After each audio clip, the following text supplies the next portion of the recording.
And we are live in the Riverside studio. My name is Dennis Gillen. I am the executive director of the Half a Sorrow Foundation, where a shared joy is a double joy. A shared sorrow is half a sorrow. Drink because I'm about to go off. Today is a rough day. It's 30 years ago that we lost my younger brother, Matthew, to suicide. And some anniversaries just suck. They just suck. This one sucks. I knew I was in a weird mood all this week, and then the good Lord put me in a great place over the weekend. I was at a long-term survivors of suicide loss summit in Austin, Texas. That's exactly where I needed to be. I needed to be suffering with people that know what it feels like to lose somebody to suicide. And I was a room full of people. Our ultimate goal is one day that room is empty because nobody dies by suicide. That's a dream. And you got to have dreams. It's a great dream. 30 years ago, I'm just going to try to put you in my mindset. 30 years ago, where I was living in Carlisle, Pennsylvania. I was working in a pharmaceutical rep for Merck. Everything was going great. I was married. I got married. We lost Matt in 94. I got married in 92, so I'm 2 years into my first marriage. More on that later. And then on July 16th, Matthew went out drinking with friends, and somewhere in the wee hours of July 17th, in a drunken stupor with access to lethal means, yes, there was a gun present. All his friends left. He had a small house and he used a firearm to leave us. Mother. I was notified. I'm just looking at this calendar here on this other screen. I was notified on that Monday. That Monday, um, so Matt goes out drinking the 16th, 17th. He dies in the morning. They find him Monday. He doesn't report to work. They go to the house and they find him. And then they call the family. And somewhere now in Carlisle, Pennsylvania, I'm out working, everything's fine. And in the back of my mind, this is weird. When I got the call about Matthew, I knew that I should have called him. Like I had that weird gut feeling like, hey, I owe Matt a call. I owe Matt a call. You just check on him. And this is back before cell phones where I literally had to call from probably a landline and talk to him, but I owed him a phone call. And I never got to make that phone call. So it's a Monday, July 18th, 1994, married 2 years. My ex-wife is at a friend's house. It's about 5:30, 6 o'clock when the phone rings and they say, Dennis, you need to come home. I live 4 hours from New York. And my sister Janice telling me that Matt died by suicide. And that's awful news. One is too many. We have 49,000, close to 50,000 a year in America. But that was our second one. See, in 1983, we lost Mark to suicide. So this is two. Mother. I'm going to say that a bunch of times, but I'm not going to curse because it's a family friendly podcast. But damn it. Wish I could have made that phone call. Wish I could have saved it. Said something that would have saved Matthew. Just said something. But that's how suicide works. It comes with a baggage, some unwanted baggage. What is that baggage? Guilt, shame, would have, could have, should have.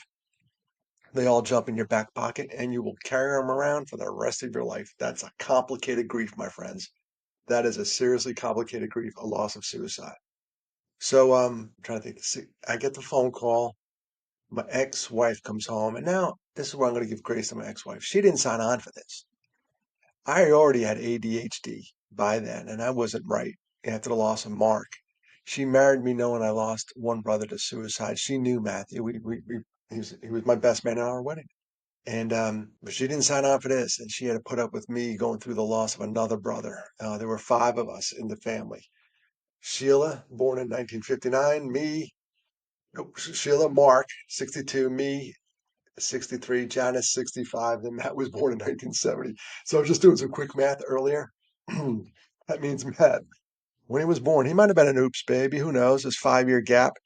I was six going on seven. And I remember when he came home from the hospital. Janice was five. Mark was eight. And Sheila was 11. So he had four built in parents already when he came home. So by the time he was two, crap, everybody was babysitting him. And it was great. It was great having a little brother. It was great having five kids on my cul-de-sac. I tell people this, and they crack up. It was my house and like three houses in this little cul-de-sac. DeMarcia goes reckless. 3 houses. There were 16 kids. Yeah, that's right. There were no pharmacies around. Do the math. 16 kids. It was the old Catholic days where you just procreate. We had five. There were five across the street, and then 16. You could always get in trouble. But I'm trying to think about what was going through Matthew's mind on the 16th. I've been there, drunken stupor. He got all fired up about something and then picked up a firearm and thought that was the solution. Now, note about firearms. Yeah, I'm going to go there real quick. They're used in about 54% of all suicides, and there's no coming back from it. There's really rarely you come back from a bullet to the head. Now, it's not a seizure issue, it's a safety issue. And I remember when Matt got the gun, my oldest sister said, "Do you think he should have a gun?" But I thought it was just being a redneck. I'm like, he's fine. All the kids down in Richmond, Virginia had them. They're all out shooting stuff in the farm fields. They're just being rednecks. It wasn't fine. And one time here in South Carolina, I took a good friend of mine, Jessica Varney, in Pickens County. It's a small county here in South Carolina, beautiful county. And we went to 7 gun dealers to talk about suicide prevention, and 6 of them were awesome. They welcomed us in, heard our message. We dropped off some brochures and stuff. The seventh guy, he wasn't so happy about it because he thought, we were blaming the gun, which we were not. We were not, and I wouldn't back down. He wouldn't back down. It was two stubborn guys going at it. And finally, I just looked at the guy. He was about my age, 38. And I looked at him and said, "Dude, we're closer than you think. We're not fighting here. We're closer than you think. You don't want to sell a gun to someone who's suicidal. I don't want to suicide. We're close." And that's how I left it. So safety issue, safety issue. I don't know if Matt should have ever had a gun. Looking back, hindsight's 2020. Never should have got a gun.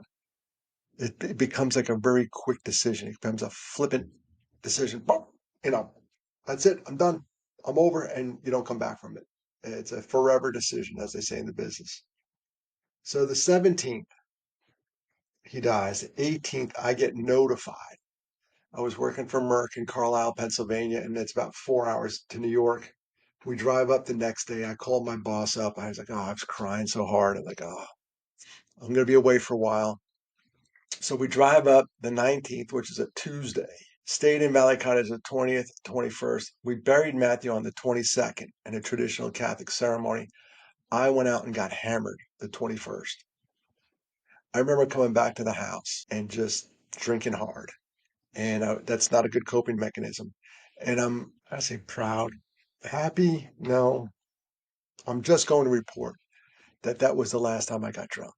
It's a bittersweet milestone. It's been, coming up on July 21st. It will be 30 years sober. And people go, "Oh, Dennis, how'd you give up drinking?" I got shocked into it. I'm a big fan of AA, celebrate recovery, keep going to rehab, do what you got to do to get right, because you're worth it. But I got shocked into it. Took a time out, decided not to drink, made a deal with God. I said, if we get pregnant, I'll never drink again. And we got pregnant, and I haven't touched the stuff since. But man, what was Matt thinking that night? And I wonder if anyone who has ever died by suicide, this all I can do is wonder because they're not around to talk to them. If on their way to heaven, they just regret it. Now we do know we've talked to survivors of suicide loss who've jumped or whatever and survived, and they said, the minute I did the act, I'm like, bad move. They have had instant regret.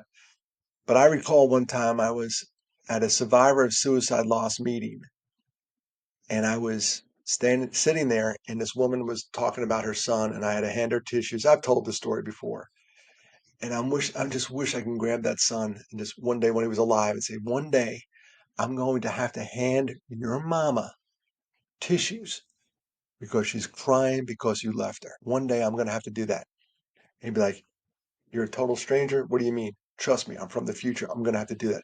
If I could tell that to every suicidal person out there, listen, one day I may run into your mom and dad, your sister, your brother, whatever, at a long-term survivor of suicide loss meeting, and I'll look into their eyes and I'll see a big chunk of them missing. And it's you. It's effing you. It's you, Mark. It's you, Matt. I had to look at my mom's eyes, my dad's eyes. And just know that this was not the script we would have written for ourselves. So I figured this would be about a 15-minute rant on Matt's anniversary. It's not even a rant at this point. I'm too tired. Too tired. I've mourned. I've cried these guys a river, but I'm not too tired for what it's motivated me to do. Where I've taken that fatigue from the losses, it's turned into strength for suicide prevention. What that means is I now speak about it. After years of being silent, I go out and I speak about the two worst effing days of my life. And in the hopes, that it prevents a future occurrence. And if I prevent one future occurrence, if I prevent one family from having to bury one person, it'll all be worth it. Every damn bit of it. So until my dying breath, that's what I do. That's how we started the foundation. Shared joy is a double joy. A shared sorrow is half a sorrow. I share my sorrow. Why am I sharing my sorrow? Because I don't want anyone else to ever feel it again. Period. Period. So that's what we are. Bitter, sweet effing anniversary. I touched on all the subjects I wanted to touch on. I want to apologize to the first wife. She didn't sign up for this. It didn't last. Um, and thank God I got the second wife, which is kind of funny. They're both named Christine. So I have Christine 2.0, and she got me fully. Let's put it this way: she knew what she was signing on for. She saw me as a complete wreck that I am, and said, "You know what? I still love you. All right, cool." First one had to watch this metamorphosis, and I apologize for that. So there we go, coming in on 13 minutes. I don't know what to say. I do want to let anyone know out there that if you lost somebody to suicide, I'm here for you. If you want to talk, say the word. And the second one is if you're thinking of dying by suicide, if there's any way, shape, or form I can talk you out of it, please let me know. If you have a gun, put it away, let someone hold it. If you have pills, just get them out of the house for now. This too shall pass. It sounds trite. I know it does. It's not. I've been dark. I have buried two brothers to suicide. Believe it or not, so some days are pretty damn good. Some days I laugh. Some days I watch sunsets. It gets better. It just gets better. So stay with us. Matt, Mark, I miss you. Mark, 41 years. Matt, 30 effing years today, July 17th. And this July 21st, I'll be celebrating 30 years sober. If you want to help the foundation, give us a donation. I'll put a link in the comments. Thank you for listening this far. I love you.